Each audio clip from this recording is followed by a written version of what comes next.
성경 본문 말씀 다 같이 읽겠습니다.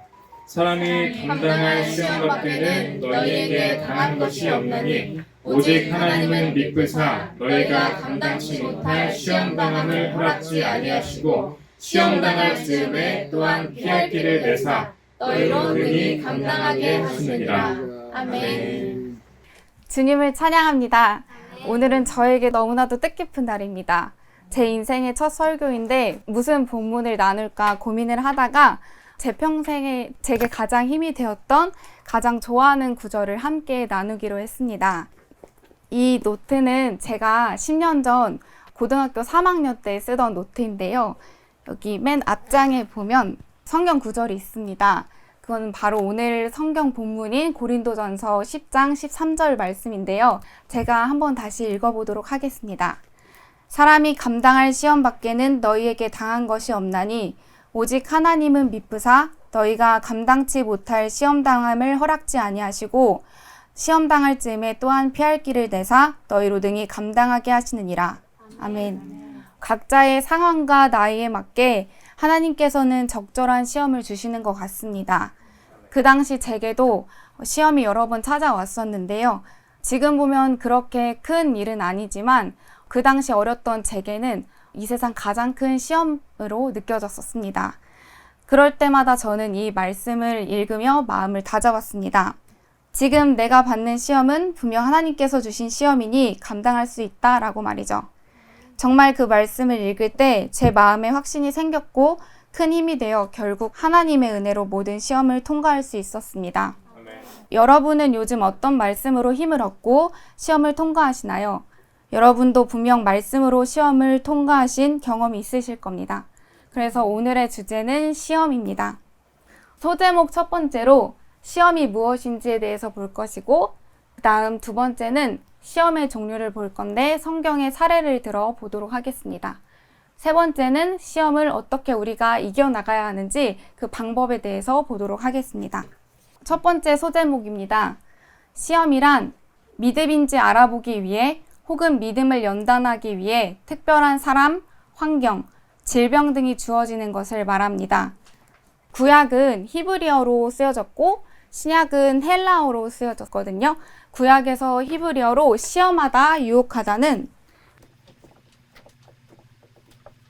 나사라고 하고 명사로는 마사라고 합니다.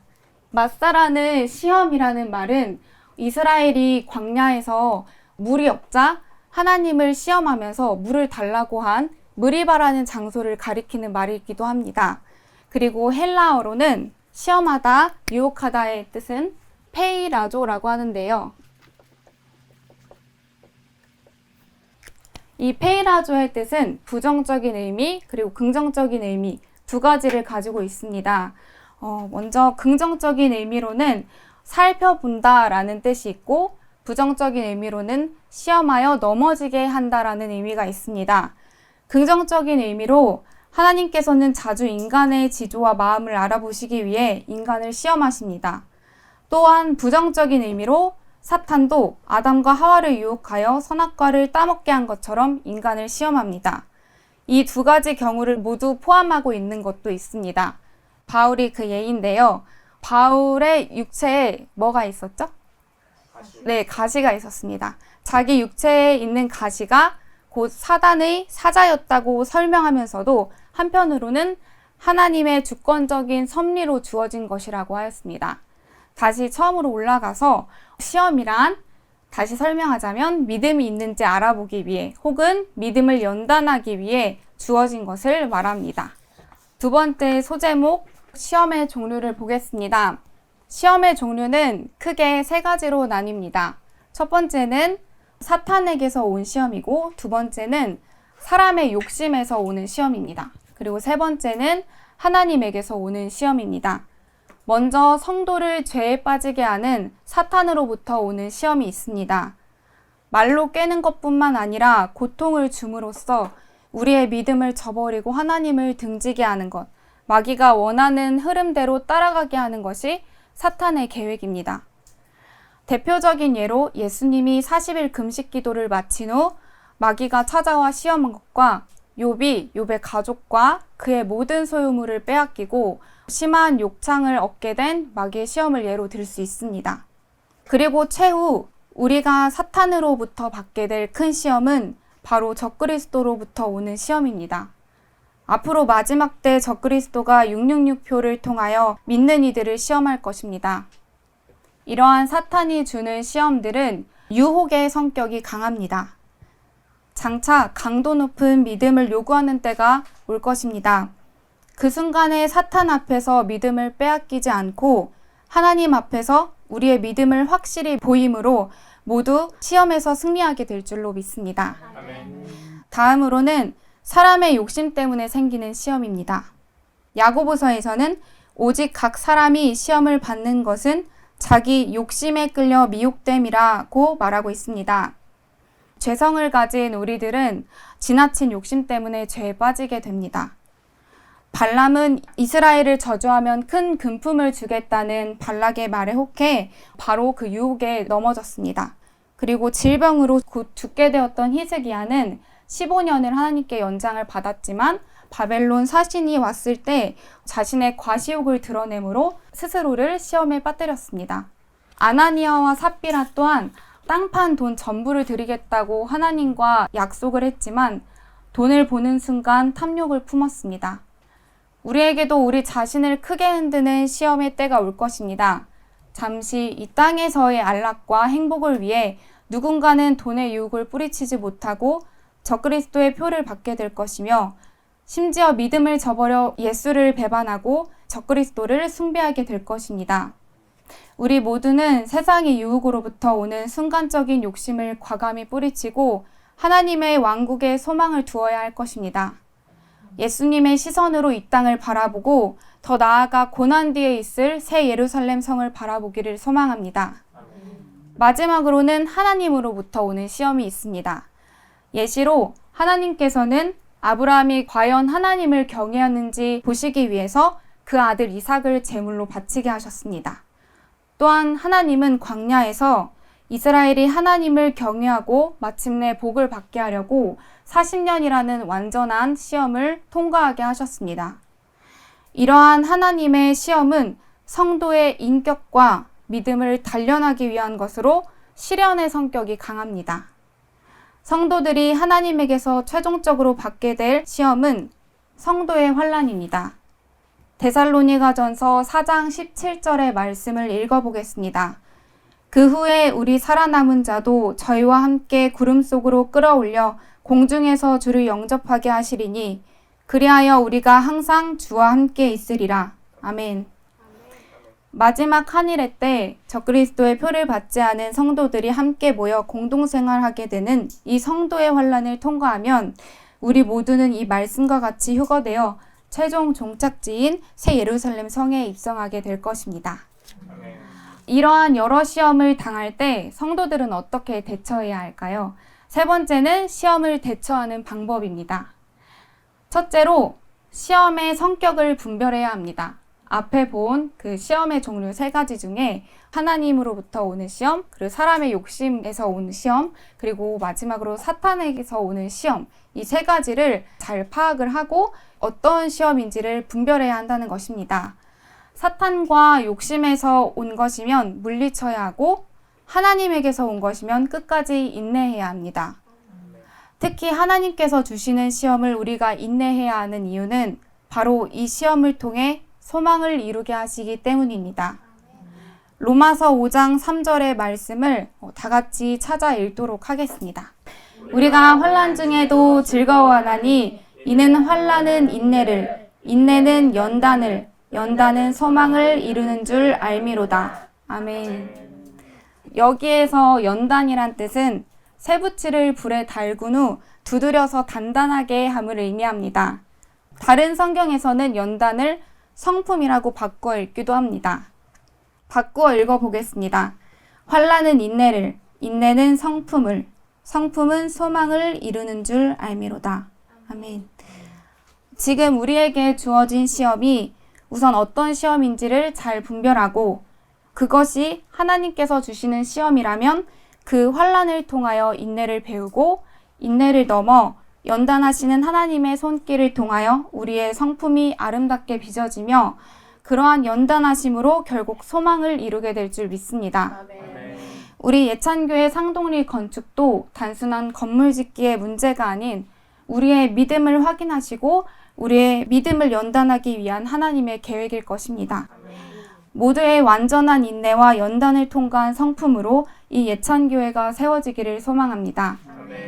둘째로, 시험 당할 때 기뻐해야 합니다. 내 형제들아, 너희가 여러 가지 시험을 만나거든 온전히 기쁘게 여기라. 아멘.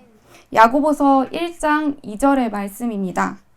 시험과 기쁨은 왠지 조화가 안 되는 단어 같고 시험하면 무거운 느낌이 들어서 기쁨과는 거리가 멀게 느껴집니다.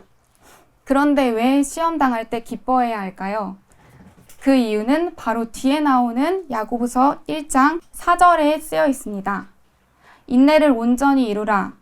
이는 너희로 온전하고 구비하여 조금도 부족함이 없게 하려 함이라. 아멘. 여기서 그 이유가 뭐라고 쓰여 있죠? 너희로 온전하고 부비하게 하기 위함이고 조금도 부족함이 없게 하려 함이라. 이게 이유입니다. 우리가 시험 당할 때 기뻐해야 하는 이유는 시험을 통해 온전해지고 거룩해지기 때문입니다. 그리고 시험을 참는 자는 복이 있다 했습니다. 그 이유는 인정하심을 받은 후에 주 예수께서 자기를 사랑하시는 자들에게 약속하신 생명의 면류관을 주시기 때문입니다. 우리 모두가 주님께서 주실 생명의 면류관을 소망하며 현재 받고 있는 시험을 기쁘게 받아들이기를 소망합니다. 그러한 소망 가운데 온전해지고 거룩해짐으로 모두가 생명의 면류관을 받기에 합당한 자로 여기심을 얻게 될 줄 믿습니다. 셋째로, 예수님께 도움을 청해야 합니다. 히브리서 2장 18절 말씀입니다. 자기가 시험을 받아 고난을 당하셨은즉 시험 받는 자들을 능히 도우시느니라. 아멘. 이 말씀과 같이 예수님도 시험을 받으셨기 때문에 시험 받는 자들을 도와주실 수 있는 것입니다.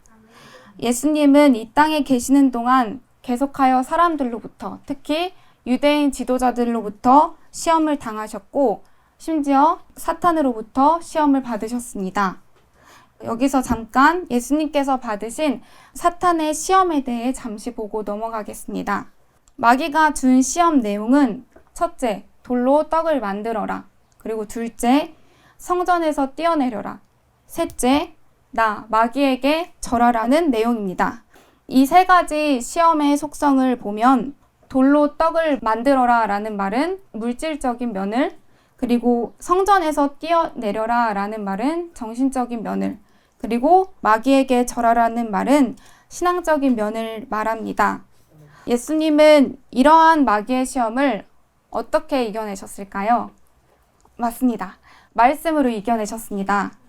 돌로 떡을 만들어라 라는 말에 예수님은 기록되었을 때 사람이 떡으로만 살 것이 아니요 하나님의 입으로 나오는 모든 말씀으로 살 것이라 라고 말씀하셨고, 성전에서 뛰어내려라 라는 말에는 기록되었을 때 주 너희 하나님을 시험치 말라 라고 하셨습니다. 또 마귀에게 절하라 라는 말에는 사단아 물러가라 기록되었을 때 주 너희 하나님께 경배하고 다만 그를 섬기라 라고 하셨습니다. 예수님은 성경에 기록된 말씀을 선포함으로 마귀의 시험을 통과하셨습니다. 그렇기에 우리도 현재 겪고 있는 시험의 상황에 맞는 적절한 성경 말씀을 찾아 선포할 때 마귀는 떠나가고 완전한 승리를 얻게 될 것입니다. 이렇게 시험을 받으신 예수님은 결코 죄가 있으셔서 시험을 받으신 것이 아닙니다. 오직 시험 당하는 사람들을 돕기 위해서 시험을 받으신 것입니다. 우리의 대제사장이신 예수 그리스도는 우리의 연약함을 아시고 우리를 위해 친히 모든 일에 시험을 받으심으로 시험 당하는 우리에게 너무나도 큰 사랑을 주셨습니다. 예수 그리스도는 우리의 본이 되십니다. 그렇게 우리가 절대 통과할 수 없는 시험을 예수님이 앞서 통과하심으로 우리의 멍에는 쉽고 우리의 짐은 가벼워졌습니다. 예수님께서 시험을 감당하셨기에 우리 모두도 감당할 수 있습니다. 우리에게 충분히 감당할 수 있는 시험을 주시고 능히 도우시는 주님을 찬양합시다. 오늘의 본문 말씀과 같이 사람이 감당할 수 있는, 사람에게 흔히 있는 시험 외에는 어떤 시험도 여러분에게 닥친 적이 없습니다. 왜냐하면 하나님은 신실한 분이시므로 여러분이 감당할 수 없는 시험을 당하도록 허락하지 않으실 뿐 아니라 시험과 함께 피할 길도 마련하시어 여러분이 견딜 수 있도록 하시기 때문입니다. 그렇다면 하나님께서 우리에게 시험을 겪도록 허락하시는 이유는 무엇일까요? 그리고 시험을 당하는 우리에게 소망이 있는 이유는 무엇일까요? 그것은 바로 첫째, 고난 뒤에 선물이 있으며 둘째, 우리가 정금같이 나오게 될 것이기 때문입니다. 제가 베드로전서 1장 7절의 말씀을 읽어보겠습니다. 너희 믿음의 시련이 불로 연단하여도 없어질 금보다 더 귀하여 예수 그리스도에 나타나실 때에 칭찬과 영광과 존귀를 얻게 하려 함이라. 아멘. 예수 그리스도의 심판대에서 칭찬받고 천년 왕국에서 그리스도와 함께 영광과 존귀로 왕노릇하며 새 예루살렘 성에서 투명한 금이 되기 위해서는 오늘 정화되고 정결케 되어야 합니다. 마지막으로 한 성경 구절을 읽고 마치도록 하겠습니다. 이 말씀도 다 같이 찾아 읽어보도록 하겠습니다. 로마서 8장 18절 말씀입니다. 다 같이 읽겠습니다. 시작! 생각건대 현재의 고난은 장차 우리에게 나타날 영광과 좋게 비교할 수 없도다. 아멘. 영원한 나라 새 예루살렘과 신랑 되시는 예수 그리스도를 기다리며 현재의 고난을 잊게 하시는 주님을 찬양합니다. 박수로 주님께 영광 돌립시다.